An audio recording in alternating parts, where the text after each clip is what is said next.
So, hey guys, this is my Exodus chapter 34. Title is God's Law.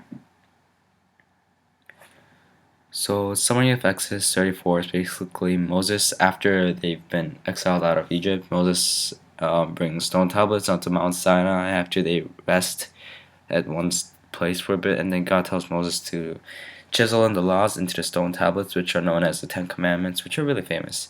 And Moses and God made a covenant with each other, which is really in depth, but I can't really get into all that.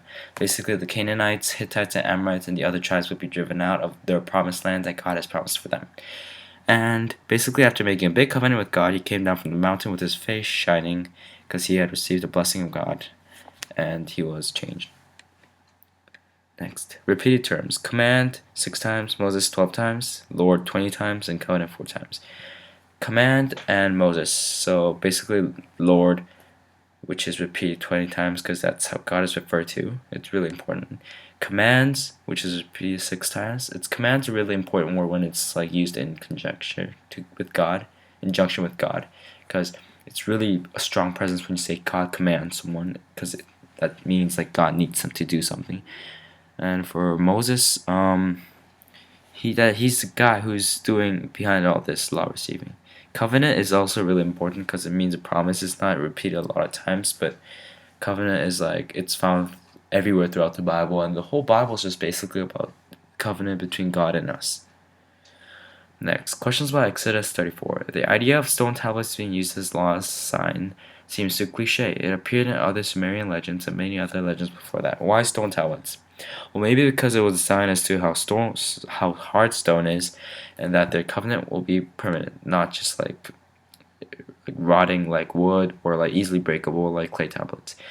Second one, why didn't God just make the Ten Commandments in the first place? I think God didn't mean the world to start out enforced with laws, like Mr. Bridgman said. I think He meant it to be a bit more laid back world where humans could make their free choices, like such as Adam and Eve. But well, we can make our free choices nowadays, but like Adam and Eve had like complete freedom. Commentary comments. 40 days and 40 nights seemed to be nothing for the conversation God was having with Noah.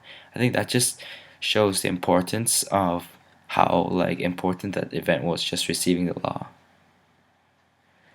When Noah took off his veil when entering the tabernacle upon God is indeed shown that nothing is hidden in front of God and that you are naked in His eyes. 2 helpful translators' notes that I found. I found the third note helpful because it really explained what God meant when He said He would write down the laws permanently, which meant He would chisel them in. And also, I found the 16th note helpful because it explained the meaning of transgressions, which means something like an act against the law. So what does my chapter show about God and His people? My chapter shows that God really does love His people, but He also needs them to keep promises so that that they can be sure to keep. He also wants everyone to follow a code of conduct for the well-being of others, and He is indeed very merciful and will never give up on us. My chapter shows that people are liars, deceitful, loving, obedient, and all other kinds of attributes that are both good and bad. However, Moses was obedient, so God chose him to be the one to receive the laws for His people. And though these are my credits, this is an image of Moses receiving the Ten Commandments. This is the image link, Bible.org. This is the footnotes. Prezi is this thing I'm using right now. Bible Study Tools is the commentary of Matthew Henry. Mr. Bridgman's rubric was really well organized and it was easy to follow. YouTube and QuickTime helped with this. Thanks for listening, and that is the end of my presentation.